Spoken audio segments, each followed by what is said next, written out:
श्री कृष्ण मंदिर जगद्गुरु चंद्रकांता आध्यात्मिक YouTube channel पर आपका हार्दिक अभिनंदन स्वागत। दिनांश अग्रवाल हियर, अध्यात्म 24 में आपका स्वागत। आज बात करेंगे उत्तराखंड के लोक त्यौहार हरेला पर्व पर और NCERT ने जो धांसू निर्णय लिया है, जो हम अपने चैनल पर कई बार स्टूडेंट्स को बता चुके हैं कि हमारे दादा परदादा बाप दादाओं ने आज तक और इससे पहले आज़ादी के 77 सालों में जो आपको अकबरदा ग्रेड खाम खा का अकबरदा ग्रेड पढ़ाया गया है, इस सत्र से 2025-26 के सत्र से जो स्टूडेंट्स 8th क्लास में आ गए हैं, 7th में हैं, और अब आगे की जनरेशन को अकबरदा ग्रेड पढ़ना नहीं जाएगा। अब अकबरदा ग्रेड नहीं रहा, अकबर सिर्फ अकबर रह गया। ये सबसे खुशी की बात है, बड़े हर्ष की बात है। 95 करोड़ राष्ट्रवादियों के लिए हर्ष की बात है और 55 करोड़ जो सेकुलर हैं उनके पेट में दर्द हो रहा है इस बात से कि NCERT की बुक से अब जो वास्तविक इतिहास है और जो झूठा इतिहास अब तक पढ़ाते आ रहे थे टीचर्स, पता नहीं किसके कहने पर किसका लिखा हुआ, वो सब हमारी नई जनरेशन को 7th 8th क्लास में जो स्टूडेंट अभी पहुँचे हैं और उससे आगे की सब अब संशोधित हो रही हैं, नहीं पढ़ना पड़ेगा। आप बड़े सौभाग्यशाली हैं, आपको बधाई हो। तो बात करेंगे आज उत्तराखंड के लोक पर्व हरेला पर्व पर। हमारे मित्र राहुल सिंह जाट का चैनल श्री हनुमत भक्ति दर्शन चैनल है, उन्होंने भी हमें बोला था कि लाला जी काफ़ी दिनों से कोई वीडियो अपलोड नहीं हुआ, तो फंगल इन्फेक्शन का आइज़ में शिकार होने की वजह से कोई वीडियो ना बन सका।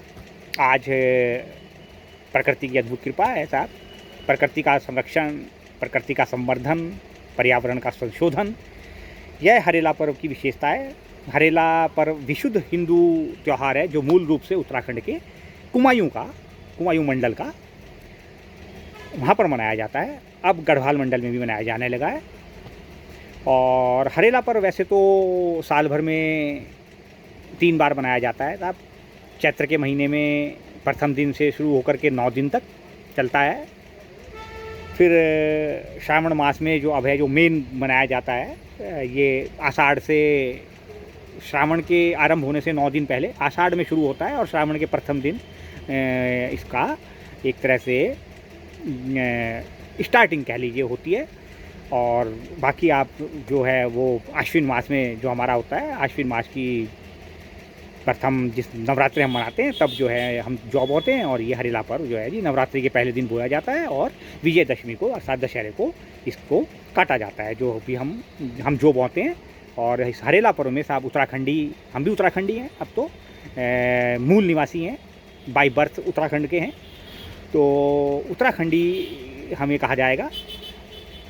उत्तराखंडी इस त्यौहार को बहुत ही धूमधाम से मनाते हैं। ये हरेला पर्व का मतलब ये हरियाली, अर्थात देखिए मानव ने, प्रकृति की दुश्मन तो है नहीं, प्रकृति तो प्रकृति की संरक्षक है।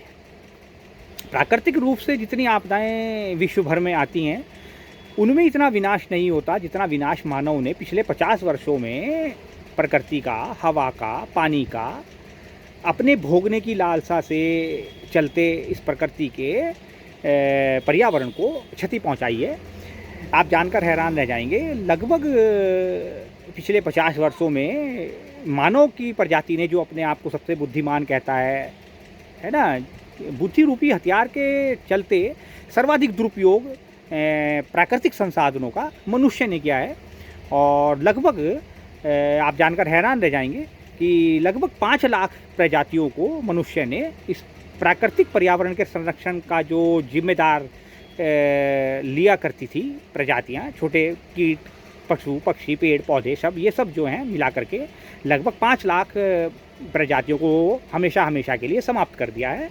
और दुर्भाग्यपूर्ण बात यह है कि पिछले 11 वर्षों में इनमें से भी पिछले 11 वर्षों में मात्र 3.5 लाख प्रजातियों का, पेड़ पौधे, पशु पक्षी, और न जाने कितने जलचर, थलचर, अचर सब जीव जंतु उसमें सम्मिलित हैं, उनका विनाश मनुष्य ने करके पर्यावरण को क्षति पहुंचाई है। किसी भी अन्य मनुष्य के अलावा, देखिए मनुष्य के अलावा कोई भी ऐसा जीव जंतु नहीं है जो प्रकृति में उपलब्ध संसाधनों के साथ छेड़छाड़ करके प्राकृतिक संसाधनों का दुरुपयोग करता हो या उन्हें अक्षति पहुंचाता हो। एकमात्र सिर्फ मनुष्य है जो अपने लालसाओं, अपने भोग की लालसाओं और अपने इसके तथाकथित विकासवादी और जीडीपी बढ़ाने की जो इसकी एक कामुक सोच है, उसको बढ़ाने के लिए ये जो उल्टे पुल्टे काम करता है। सिर्फ 84 लाख योनियों में एकमात्र मनुष्य है जो ये उल्टे पुल्टे काम करके पर्यावरण को क्षति पहुंचाता है। और पूरी मानव जाति को हम ये नहीं कह सकते, पूरी मानव जाति इस समय 800 करोड़ के लगभग है, उसमें मात्र उसका लगभग 0.1%, 80 लाख लोग जो टॉप हैं, जिनके पास 90% इस पूरी संसार की मनी का हिस्सा है, जिनके कब्जे में है साहब, ये वो इसके लिए जिम्मेदार हैं। 800 करोड़ लोगों को जिम्मेदार नहीं माना जा सकता क्षति पहुंचाने के लिए। ये जो 80 लाख लोग हैं इस पूरे संसार में, जो खरबपति हैं, अरबपति हैं, ये पूरी तरह से जिम्मेदार हैं इस पूरी प्रकृति के विनाश के लिए और इस संसाधनों को, उपलब्ध संसाधनों को नष्ट करने के लिए।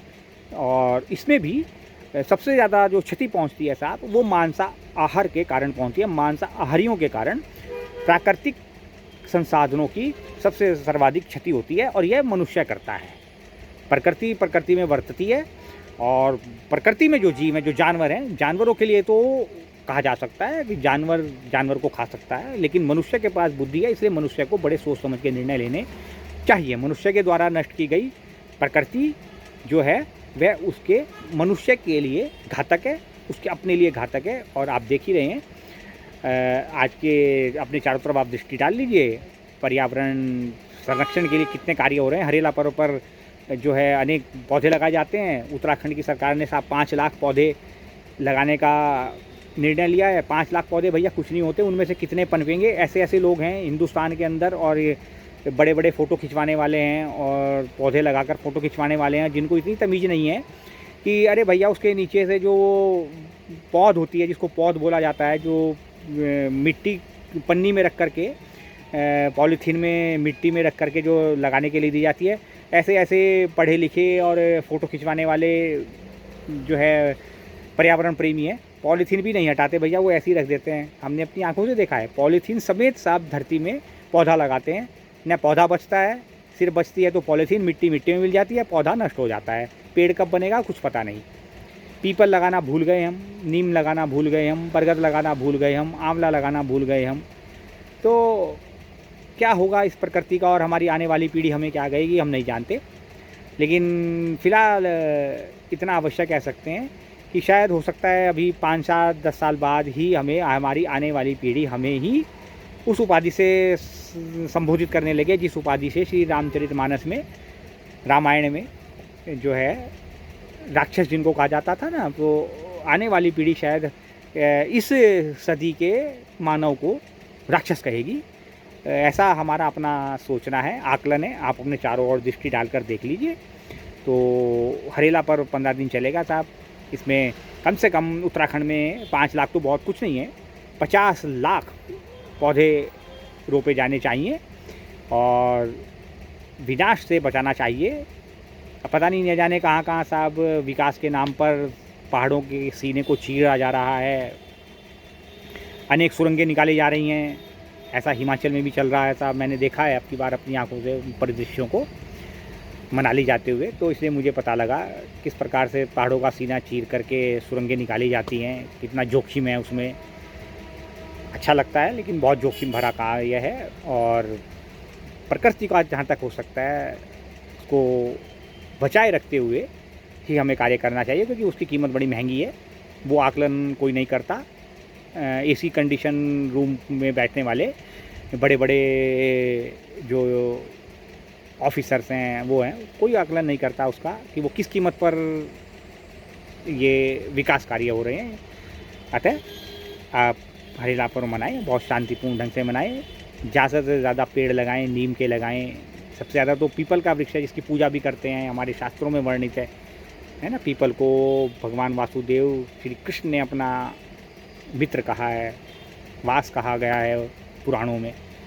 तो पीपल में हर शनिवार को दीप प्रज्वलित करते हैं आप जा कर के, है ना। भगवान शनि महाराज को प्रसन्न करने के लिए पीपल की पूजा की जाती है, दीप जलाया जाता है। तो ये सब बातें जब जानते हुए भी अगर आप पीपल की पूजा करें और वृक्षों को काटें और नष्ट करें, तो वो पूजा किसी प्रकार की पूजा नहीं कहलाती साहब, वो फलीभूत हो ही नहीं सकती। इसलिए आपको वेदांत पढ़ना समझना बहुत ज़रूरी है। बने रहिए आप हमारे साथ श्री हनुमान भक्ति दर्शन चैनल पर और चंद्रकांता आध्यात्मिक यूट्यूब चैनल पर। जय श्री कृष्ण, जय प्रेम, जय जय श्री सिया राम।